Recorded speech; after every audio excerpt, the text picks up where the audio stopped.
Morning dear students, पिछले lecture में हमने सेक्शन 79 को डिस्कस कर रहे थे और 79 सब क्लॉज 1 की चर्चा मैंने की थी, जिसमें ये कहा था कि अगर कोई warrant outside the jurisdiction execute करना है तो वहां पर जो भी पुलिस अधिकारी उसको एग्जीक्यूट करने जा रहा है वो जहां पर एग्जीक्यूट करेगा उस जुरिसडिक्शन के एग्जीक्यूटिव मजिस्ट्रेट या फिर एसपी या फिर लोकल थानेदार का एंडोर्समेंट कराएगा। बिना एंडोर्समेंट के वो उस वारंट को एग्जीक्यूट नहीं कर सकता। इसके पीछे जस्ट पर्पस ये है कि जब भी कोई व्यक्ति किसी थाने से अरेस्ट होता है, जैसा कि आप अरेस्ट के प्रोविजन में पढ़ चुके हैं, तो जब भी कोई व्यक्ति अरेस्ट होता है तो उसकी सूचना कंसर्निंग पुलिस यूनिट को देनी होती है। तो वहां पर अगर कोई व्यक्ति बिना किसी इंफॉर्मेशन के, मान लीजिए अजमेर का पुलिस ऑफिसर है और वो जयपुर के पुलिस ऑफिसर्स को, जयपुर के किसी वासिंदे को बिना वहां के लोकल अथॉरिटी को इन्फॉर्म के अरेस्ट करके ले आता है, तो ये जो डेटा है वो मिसमैच हो जाता है। तो इस कारण से जब वो लोकल थानेदार का एंडोर्समेंट करा के और वारंट एग्जीक्यूट करेगा और इन केस अरेस्ट करने की पोजीशन होती है तो उस व्यक्ति को अरेस्ट करके ले आएगा, तो उस थाने के, जयपुर के उस थाने के माध्यम से वो सूचना जयपुर हेडक्वार्टर पहुंच जाएगी कि फला एरिया से फला व्यक्ति को अरेस्ट किया गया है। तो इस छोटी सी प्रोविजन है, लेकिन इसके पीछे बहुत बड़ा जो एक क्रिमिनल डेटा है वो इन्वॉल्व होता है और वो मिसमैच हो जाता है। इसलिए डेटा की जो मेंटेनेंस है उसको बनाए रखने के लिए ये प्रोविजन बहुत इंपॉर्टेंट हो जाता है। तो 79 सब क्लॉज 2 पर हम चलते हैं। 79 सब क्लॉज 2 ये कहता है कि 79 सब क्लॉज 1 के रेस्पेक्ट में ही कि ऐसा मजिस्ट्रेट या पुलिस अधिकारी उस पर अपना नाम पृष्ठांकित करेगा और ऐसा पृष्ठांकन उस पुलिस अधिकारी के लिए जिसको वो वारंट निर्दिष्ट किया गया है उसके निष्पादन करने के लिए पर्याप्त प्राधिकार होगा, और स्थानीय पुलिस यदि ऐसी अपेक्षा की जाती है तो ऐसे अधिकारी को ऐसे वारंट का निष्पादन करने में सहायता भी करेगा। यानी अजमेर, मैं यहाँ पे अजमेर और जयपुर का सिर्फ इसलिए नाम ले रहा हूँ कि आप प्रैक्टिकली इस पोजीशन को समझ सके कि अजमेर का कोई पुलिस अधिकारी है और वो वारंट लेके गया जयपुर के पर्टिकुलर किसी थाने के हल्के में रहने वाले व्यक्ति को अरेस्ट करना है। तो वहां पर सपोज दैट सिविल लाइन थाना है, तो सिविल लाइन थाने के किसी वासिंदे को अरेस्ट करना है तो वो सिविल लाइन थाने का जो थाना अधिकारी है उसको वारंट देगा और उसे एंडोर्समेंट कराएगा। एंडोर्समेंट कराने का मतलब ये है कि सिविल लाइन थाने के एसएचओ को ये पता हो गया कि उसके हल्के से किसी व्यक्ति को अरेस्ट किया जाना है और उसके बाद ही अजमेर का वो पुलिस अधिकारी उसको अरेस्ट करने के लिए जाएगा। और यहाँ पर अरेस्ट करने में अगर किसी तरह की कोई प्रॉब्लम आती है, मान लीजिए कि वो आदमी अपने को अरेस्ट से बचाता है या किसी ऐसे जगह पर छिप गया है जहां पर कि भारी पुलिस बल की आवश्यकता है, तो वहां पर ये जो उस एरिया का जो पुलिस अधिकारी है, थाना अधिकारी है, वो उसको हर तरह से हेल्प भी करेगा। हर तरह से का मतलब लीगल तरीके से, यानी अगर उसे पुलिस फोर्स की आवश्यकता होगी तो पुलिस फोर्स उसे उपलब्ध कराएगा, अगर कम होगी तो वो उसे अपने हायर ऑफिसर्स को, यानी एसपी लेवल के ऑफिसर्स को या कमिश्नर लेवल के ऑफिसर को इन्फॉर्म भी करेगा और जितनी भी सुविधाएं हो सकती हैं वो सारी सुविधाएं उसे उपलब्ध कराई जाएगी और उसके बाद वो व्यक्ति उसको अरेस्ट करके अजमेर ले आएगा। तो इस तरह से ये provision 79 sub clause 2 sub clause 1 के कंटिन्यूएंसी में है। और इसके बाद सब क्लॉज 3 लास्ट ये कहता है कि जब कभी यह विश्वास करने का कारण हो कि उस मजिस्ट्रेट या पुलिस अधिकारी का जिसकी स्थानीय अधिकारिता के अंदर वो वारंट निष्पादित किया जाना है, पृष्ठांकन प्राप्त करने में होने वाले विलंब से ऐसा निष्पादन न हो पाएगा, तब वह पुलिस अधिकारी जिसे वह निर्दिष्ट किया गया है उसका निष्पादन उस न्यायालय की जिसने उसे जारी किया है स्थानीय अधिकारिता से परे किसी स्थान में ऐसे पृष्ठांकन के बिना भी कर सकता है। ये एक एग्जम्पशन क्लॉज भी बनाया गया है इसमें। कई बार ऐसा भी देखने में आता है कि लोकल जो पुलिस अधिकारी है उसका उस व्यक्ति से काफी मिलीभगत होती है, किसी कारण से इस चीज को एक्सपेक्ट करते हुए ये 79 सब क्लॉज 3 बनाया गया है कि अगर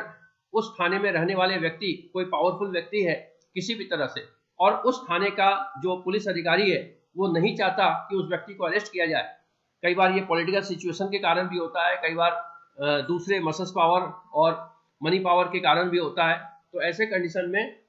उस पुलिस अधिकारी को 79 सब क्लॉज 3 में ये भी पावर दिया गया है कि एंडोर्समेंट में डिले होता है या एंडोर्समेंट किसी कारण से नहीं होता है तो वहां पर बिना एंडोर्समेंट के भी वो अरेस्ट कर सकता है। जैसे मान लीजिए कि अजमेर के किसी कोर्ट ने एक वारंट इशू किया अजमेर के थानाधिकारी को, सपोज दैट सिविल लाइन, यहाँ का सिविल लाइन थानाधिकारी है, उसको वारंट इशू किया और या उस सिविल लाइन थाने के किसी एसआई को वो वारंट इशू किया जो उस मामले का इन्वेस्टिगेट ऑफिसर रहा है। और ऐसे कंडीशन में वो व्यक्ति जिसे अरेस्ट किया जाना वो जयपुर रह रहा है और जयपुर में पॉलिटिकली नेम एंड फेम का व्यक्ति है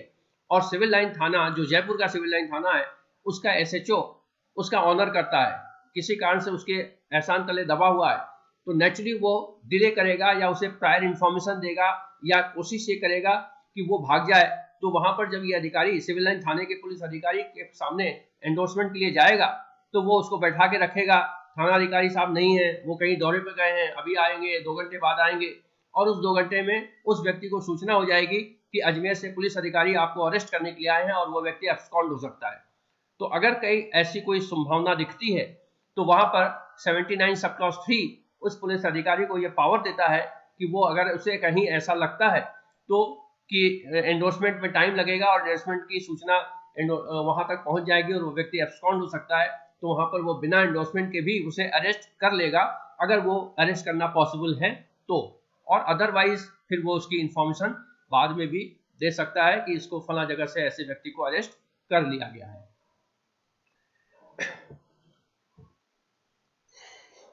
नेक्स्ट सेक्शन 80, और ये जो 79 के प्रोविजंस हैं उसको आप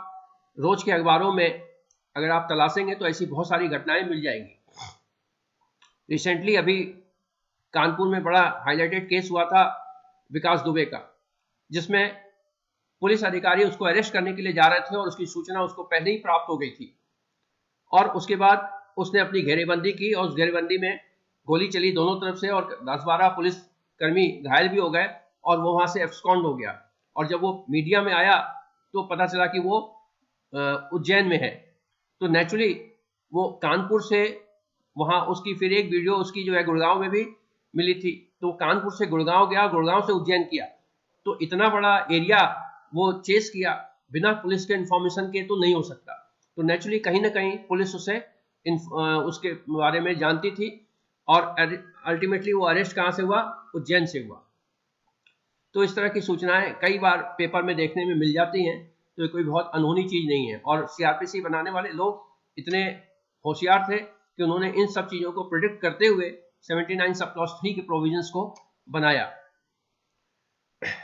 नेक्स्ट सेक्शन 80, सेक्शन 80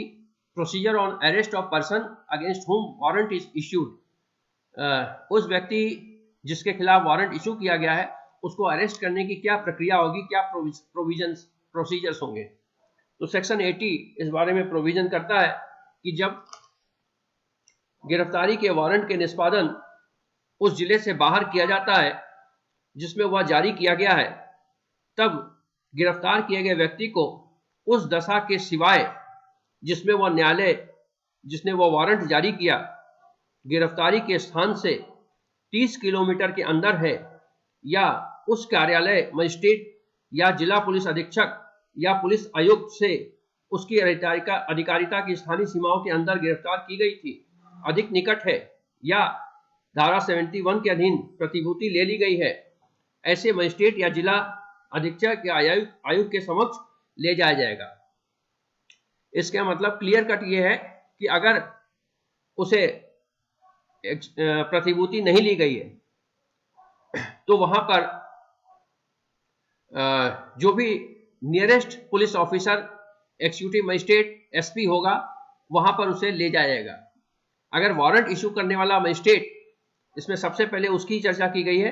कि जिस न्यायालय ने उसे वारंट जारी किया है, अगर वो न्यायालय विद इन 30 किलोमीटर है जब तो उसे मजिस्ट्रेट के पास ही ले जाया जाएगा, लेकिन अगर वो मजिस्ट्रेट विद इन 30 किलोमीटर नहीं है तो नेचुरली उसको लाने में काफी समय लग जाएगा और कोर्ट का टाइम शायद समाप्त हो जाए। तो ऐसे कंडीशन में जो भी नियरेस्ट कमिश्नर है, एसपी है या थानाधिकारी है, वहां पे उसे पुलिस आयुक्त है और या पुलिस अधीक्षक है या कार्यपालक मजिस्ट्रेट है। कार्यपालक मजिस्ट्रेट मीन्स डीएम, और जिला पुलिस अधीक्षक मतलब एसपी, और पुलिस आयुक्त यानी कमिश्नर ऑफ पुलिस। तो डिस्ट्रिक्ट मजिस्ट्रेट, एसपी या कमिश्नर ऑफ पुलिस जो भी नियरेस्ट हो उसके सामने उसे एक बार तो ले जाया जाएगा, और वहां पर उसके इंदराज होने के बाद ही उसको प्रॉपर मजिस्ट्रेट के पास प्रोसीड किया जाएगा। तो इस तरह से सेक्शन 80 में एक प्रोविजन दिया गया है कि जिस व्यक्ति को, इसके पीछे मोटिव ये है कि जब किसी व्यक्ति को वारंट के अधीन अरेस्ट किया जाए तो उसकी जितनी जल्दी हो सके उसकी इंफॉर्मेशन प्रॉपर अथॉरिटी को दी जाए, जो कि मैंने पहले भी कहा कि इसके डेटा मेंटेनेंस के लिए ये चीजें बहुत आवश्यक हैं। तो ये सारे प्रोविजन इसलिए किए गए हैं कि कॉन्स्टिट्यूशन में आर्टिकल 21 में राइट टू पर्सनल लिबर्टी है, और जब हम उसे किसी कारण से उसको वायलेट करते हैं तो उसकी सूचना तुरंत ही प्रॉपर अथॉरिटीज को मिल जानी चाहिए कि इस केस में, इस कंडीशन में यहाँ पर फला जगह पे ऐसे केसेस हुए हैं, ताकि किस कारण से हुआ या क्या उसकी वजह रही है, ये सारी चीजें इंक्वायरी की जा सके और किसी भी पुलिस अधिकारी के द्वारा आर्बिट्ररी एक्शंस नहीं लिया जा सके। इस कारण से ये सारे प्रोविजंस बनाए गए हैं। नेक्स्ट सेक्शन 81, 81 के प्रोविजन है procedure bye magistrate before home such person arrested is brought. अब चूंकि सिलसिलेवार आप देख रहे हैं कि मजिस्ट्रेट ने वारंट इशू किया,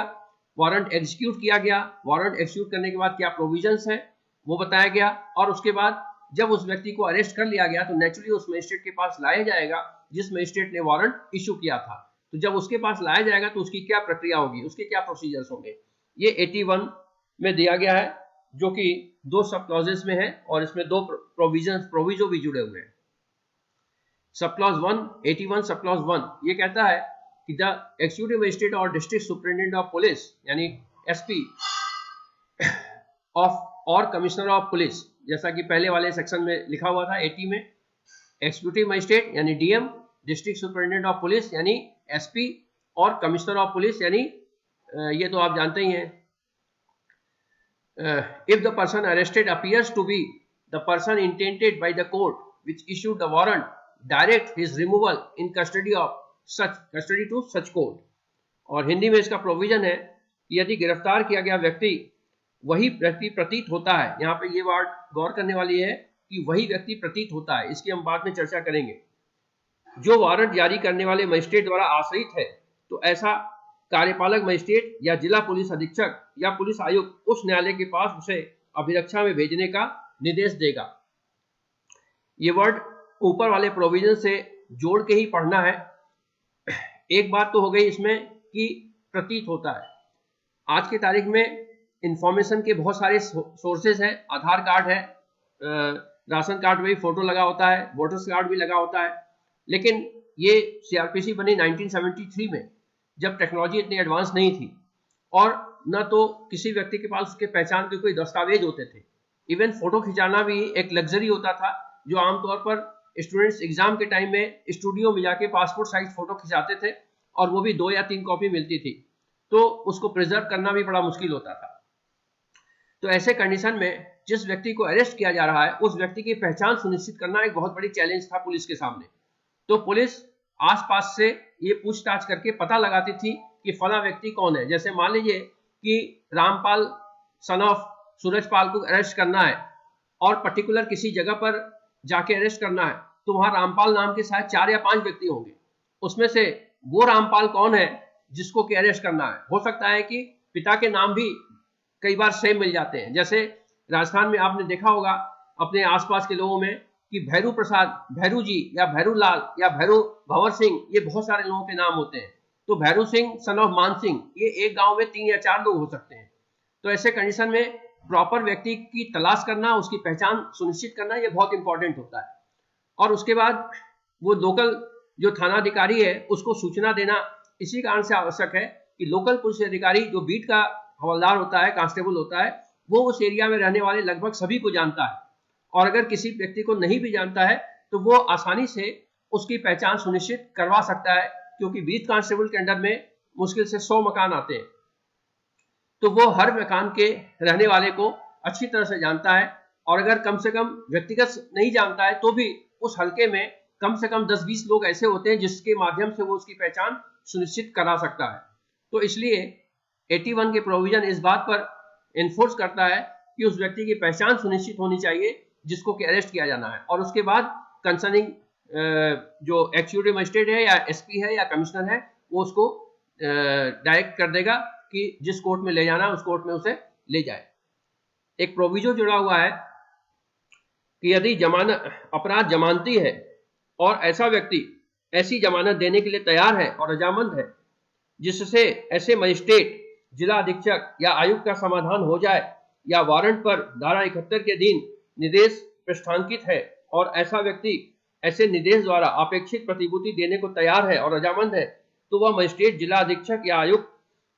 यथास्थिति ऐसे जमानत या प्रतिभूति लेगा और बंधपत्र उस न्यायालय को भेज देगा जिसने वारंट जारी किया था। तो ये तो इनसेपरेबल पार्ट ऑफ अरेस्ट है कि जब भी किसी व्यक्ति को अरेस्ट किया जाएगा इस कारण से कि उसको मजिस्ट्रेट सामने पेश किया जाना है, इस कारण से नहीं कि वो अपराध में नामजद है। तो वहां पर अगर वो एक्सिक्यूट कर दे, बेल बॉन्ड एक्सिक्यूट कर देता है कि हाँ फला तारीख को मजिस्ट्रेट के सामने पेश हो जाएंगे, तो उसे निश्चित तौर पर छोड़ दिया जाएगा। ये सामान्य तौर पर यह आदेश वारंट के साथ मजिस्ट्रेट देते ही है। बस कंडीशन ये है कि उसे ये अपीयरेंस के लिए है, न कि ऑफेंस के लिए। ऑफेंस के कंडीशन में जो नॉन वेलेबल ऑफेंस है 2 साल तक की सजा, उसमें तो पुलिस थाना अधिकारी अपने लेवल पर बेल बॉन्ड इश्यूट कर भी देता है, लेकिन अगर वो 3 साल या उससे अधिक की सजा वाला है तो वहां पर मजिस्ट्रेट के सामने ही पेश होना पड़ता है। लेकिन एक बार बेल हो गया और उसके बाद केस खुलने की कंडीशन है, तो ये जो प्रोविजन हम बता रहे हैं वो तब की प्रोविजन है जबकि कॉग्निजेंस लेते समय किसी व्यक्ति को पेश होना है। तो वहां पर कई कारण हो सकते हैं कि उसे समन एक्सिक्यूट नहीं हुआ हो या समन की तामील नहीं हुई हो, तो वहां पर उसे एक बार ये चांस दे दी जाती है कि वो बेल बॉन्ड एक्सिक्यूट कर दे और थाना अधिकारी उस बेल बॉन्ड को मजिस्ट्रेट के सामने पेश कर देगा कि उस व्यक्ति को समन वारंट तामील कर दी गई है और उसे बेल बॉन्ड पर रिहा किया गया है और अगली तारीख पर वो कोर्ट में पेश हो जाएगा। और अगर कोर्ट पे पेश नहीं होता अगली तारीख पर, तो नेचुरली उसकी जो रिपरकेशंस हैं वो तो होंगे ही कि उसकी बेल कैंसिल हो जाएगी और उसके बाद उसे अरेस्ट किया जाएगा और फिर उसकी बेल भी नहीं होगी। तो इसी कंटिन्यूएंसी में ये आप देख रहे हैं कि मजिस्ट्रेट, डिस्ट्रिक्ट सुपरिटेंडेंट ऑफ और पुलिस और डायरेक्शन हैज बीन इंडोर्स, जिसका मैंने हिंदी प्रोविजन आपको पढ़ के सुना दिया है, और इसके साथ साथ इसके जो प्रोविजंस है वो भी मैंने आपको इसका हिंदी वर्जन वर्बेटम पढ़ दिया है। तो इसके बाद स्लाइड को आप थोड़ा देख लें और उसके बाद नेक्स्ट स्लाइड पे चलते हैं। हालांकि मैंने कई बार आपसे कहा है कि जब आप सीआरपीसी रीड कर रहे हैं तो वहां पर आपके सामने बेयर एक्ट होना चाहिए, क्योंकि पेन से आप इस पर लिख नहीं सकते और बहुत सारी चीज़ें शॉर्ट में लिखनी पड़ती है। तो आप उसके बेयर एक्ट पे या बेयर एक्ट के साथ कोई नोट हो तो उस पर आप उसकी एंडोर्समेंट कर लें, क्योंकि एग्जाम में अगर 20 शब्द या 50 शब्द में क्वेश्चंस के आंसर लिखने होंगे तो आप इसकी जो प्रोविजंस है सीआरपीसी के बेयर एक्ट के एज इट इज नहीं लिख सकते, तो उसको आपको पॉइंट वाइज लिखने होंगे और इसके जो हाईलाइटेड पॉइंट्स हैं वो मैं डिस्कस कर लेता हूं। तो नेक्स्ट स्लाइड्स सब क्लॉज 2 के हैं। इसके पहले का ये प्रोविजन, एक और प्रोविजन लगा हुआ है जिसमें कि यदि और की अपराध अजमानती है तो धारा 437 के उपबंधों के अधीन रहते हुए मुख्य न्यायिक मजिस्ट्रेट के लिए या उस जिले के जिसमें गिरफ्तारी की गई है सेशन न्यायाधीश के लिए धारा 78 के उपधारा सब क्लॉज 2 में निर्दिष्ट जानकारी और दस्तावेजों पर विचार करने के पश्चात ऐसे व्यक्ति को छोड़ देना विधिपूर्ण होगा। यहाँ पर एक जस्टिफिकेशन दिया गया है कि अगर वो अपराध अजमानती है, जिसके बारे में मैं कई बार बोल चुका हूँ। अब इसके बाद नेक्स्ट सब क्लॉज 2,